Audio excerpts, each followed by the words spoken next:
民进党台南市议员初选开放登记的第二天，立法委员林俊宪甲林义景上午陪同4位现任的议员，甲4位有意参选的新人，前往民进党市党部来登记。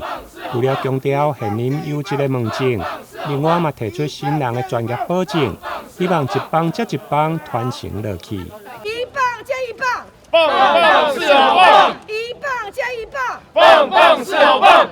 我们有现任的优质问政，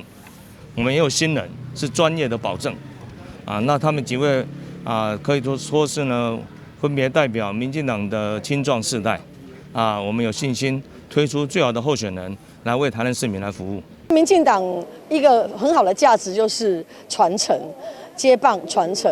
那所以像我跟林俊宪委员都一样，就说我们现在我们都是从议员出身，然后我们现在到了立法院。那所以我们都希望在地方的这个议会，会有这个优秀的人才出来接棒，然后继续地方服务的工作。议员强调，4名现任的议员有王金德、吕维印、蔡小薇、甲李宗翰，拢是青壮的代表。另外有意参选的新人部分有朱正轩、朱明宏、江燕婷甲周家伟，4位拢是属于较年轻的世代，希望伫个立委甲现任议员的带动传承下。互优质的现任议员甲新人拢有机会会用来出线，